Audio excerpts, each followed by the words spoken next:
My name is Jamin Goecker. I'm an associate real estate broker in the state of Alaska. My mission, as always, is to help you to build an intentional and significant legacy for yourself and your family by coaching in real estate. And today, I'm going to be giving you the market update for what's going on in the residential market in the MatSu Valley, looking at the single family, looking at the land, and looking at the multifamily market and here in the MatSu Valley. Now, keep in mind, this does include the entire MatSu, but when we're talking about it, it's usually going to be Palmer and Wasilla is actually going to be doing most of the heavy lifting here. Before we get started, though, if I haven't done so already, do make sure you give this video a like, subscribe, and do all that good stuff. We're only about a couple hundred away from 10,000 subscribers, and that's been a big mile marker for me for a while, so please make sure to go ahead and do that.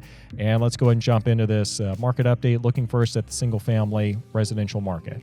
The very first thing that we see here is that the inventory available for single-family properties went from about 430 properties available to right around 573 properties available. Now, this is a big jump. And honestly, with it being the MatSu Valley, I'm not exactly sure how much of this is ready to go actual real homes. And what I mean by that is we have a lot of builders out there that will just put a listing on the market without there actually being any brick and mortar physical building constructed just yet. They just want to put it out there with the raw piece of land and say, hey, this is what this property will actually look like once it's actually completed. And because the vast majority of new construction that happens in the state actually does happen in the MatSu Valley, you can see why this would actually be a pretty big variable here. So I think that percentage of this, but regardless, it can't make up all of it. You know, we are seeing more inventory available in the MatSu than what we've seen in previous years. It's a welcome step towards like the pre-COVID years, and that's great. Prior to COVID, though, we would still expect to see something closer to about 850 or so. So we still got a little ways to go, but the MatSu Valley is recovering much quicker than what we've seen anywhere else that I've seen in Alaska so far.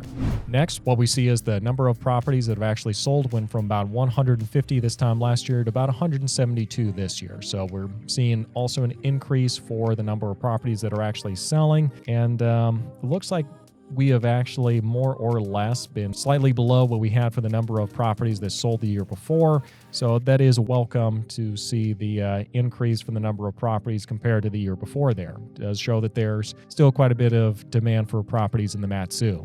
Next, we see that the average sold price for the year to date went from about $398,000 this time last year to right around $413,000 this year, which means we're just shy of about a 4% increase for the appreciation, which is good. I am perfectly happy with keeping, about 4 or 5% increase for the appreciation for the area. I don't think I'd really want to see double-digit increase for appreciation in the MatSu again anytime soon, because that was absolutely insane. When it did happen, it's not sustainable. So I'm perfectly happy with kind of that slow as it goes increase appreciation, and it does present a whole lot less issues with volatility. Now, one thing to keep in mind is that is the first time in July in history that we have crossed that $400,000 for the average sold price for properties in the MatSu. And, that can either be a really good thing or a really bad thing. I'll let you decide, which of the two that is, but at the moment, that just is what it is. Switching gears real quick, let's take a look and see what's going on in the raw land in the MatSu Valley. Now, this is raw land. Nothing's developed on it. You're just, keep in mind, when you're buying raw land, it is pretty much an all-cash deal. You're not coming in with a 30-year note with a mortgage to buy raw land, okay? Like, if you see the price tag and you can't afford to pay for it in cash, chances are it's probably just not going to be your thing. But I'm going to go ahead and go into this anyway because it is such a big deal in the MatSu Valley. So in the MatSu, we see that this time last year, there was about 607 pieces of raw land available, and this year it's about 659. So we are seeing an increase for the inventory available for raw land in the MatSu Valley. Still, nowhere near what we had back in 2019 before COVID, where, we're sitting right around like 1,000 to 1,200 pieces of land available. So people are liking holding on to their raw land at this point. So that just kind of is what it is. We're increasing, but it's still going to take a while for us to get back there.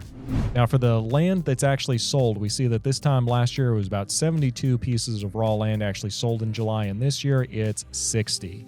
And looking for the entire year, I'd say that trend is more or less about where it was before. That trend has held pretty consistent throughout the year. That's not really that big of a surprise. Interest rates go up and the cost of building goes up, and suddenly buying a piece of raw land makes less and less sense because it's like, well, I can afford, if I'm all in, I can afford the land, and I can't really afford to build on that land once I actually get it. So yeah, I understand that. Now, looking at the average sold price year to date for raw land, we see that this time last year it was about $82,000, and now it's about $78,000. So not a huge swing one way or the other. This might just be more of a testament to just last year we were selling larger parcels, and that can really throw the data off. But this is still a step in the right direction if you're wanting prices to go down for raw land in the MatSu because you're trying to find something affordable. Like I said, I kind of suspected it probably has more to do with the fact just we had an outlier that's kind of throwing the data off here. You can get some raw land occasionally where it's like $1 million or so, and it just throws off the stats for the entire year. And I suspect it was one of those instances just with the big development that we're seeing for the area. Let's go and take a quick break here real quick. Those of you who've been watching for a little bit here, I'm sure you're noticing all the drone footage and everything that we're seeing here on this channel. If you'd like to see more of that, go check out my Instagram page. The handle for that is going to be in the description section down below. The drone footage, like that's actually my stuff. I'm actually collecting that from the local area here, and if you'd like to see that, then that's going to be a good place to go see more of that content because not all of it makes it onto the YouTube channel. Now, let's go and finish up today's market update looking at the multifamily market. Now, looking at the multifamily market, we see that this time last year there were 44 properties available, and this year there are 45. So not a whole lot of movement one way or the other. So it's staying pretty steady there. And yeah, usually around this time of year, though, we would expect to see about 60 to about 80 multifamily properties available on the market. So we're still down from where we normally are, but that's staying consistent. I'll take that at this stage. So looking at the number of multifamily properties that have actually sold, we see that this time last year there were 4, and this year there are 8. So it looks like there's still a pretty good demand for multifamily properties out in the MatSu Valley, which is understandable. More people are moving out there, which does create opportunities for investors to buy these properties and then rent out to people who are moving out to the MatSu Valley, because the reason that those folks are moving is the living accommodations are usually significantly cheaper in the MatSu than they're going to be in places like Anchorage or Eagle River. Now, the average sold price for multifamily properties went from about $580 this time year to date last year, and now we're looking right about that $595. So that is an improvement. That is going in the right direction, and that's about what I would expect. We're seeing a steady improvement, steady appreciation for the value that we have on the home prices for multifamily and the MatSu Valley. It's not like this ridiculous run on prices like what we saw a couple of years ago, where it just went from approximately $490 to $580 over the course of 1 year. Like, I'm not expecting that to happen again, just because that's insane. But we are starting to see like a settling into the new normal and just kind of a slow, gradual increase after that. So what does this market mean if you are a buyer or if you're a seller? So if I'm a buyer, really what this market tells me in the MatSu Valley is we're going to have more options than what we would have in most other places.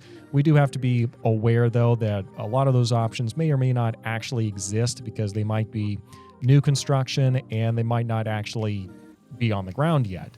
So that is something that I'm going to be very much aware of. And also, I'm going to be keeping a close eye on what's going on as far as the fallout and the results from the NAR lawsuit. I did an entire video where it was about 40 minutes long. It's going to get edited down a little bit, but it's pretty extensive. I really get into it and really kind of lay out, what it is that we're probably going to see from that. If we do suddenly start seeing a drop in demand in homes, just because buyers are like, man, I can't afford this, I'm out, then, that will start creating kind of softening up of the market. And for those of you who are out there, if that were to happen, and for those of you who would stay in at that point, you're going to experience probably some deals because sellers are going to be like, man, I can't even get anyone to look at this place. We're going to have to drop the price and drop the price and drop the price. And, at that point, if you're a buyer, that does give you an opportunity to potentially find some deals there. Not to say that that is going to happen, but that is one scenario that could happen if the NAR lawsuit starts to have the impact that some of us think that it might. Now, if you're a seller, the big takeaway is it remains a pretty strong market for the moment. And also, I wouldn't test fate very much. We want to make sure that we are being pretty reasonable in the prices that we're asking. We're not going with the strategies of 2021 where we could just ask for anything and we were going to get it. That is just not the market we're in anymore. So we have to make sure we're on top of the marketing, on top of the value that we're adding for the property as it relates to the price, and make sure that we are making it available to show in order to make sure that we're getting it in front of everyone who might possibly be interested in it. But that has been my market update. If you have any questions or concerns about the market, feel free to reach out to me directly on my website. Let's chat, and thanks for watching, and I'll see you next time.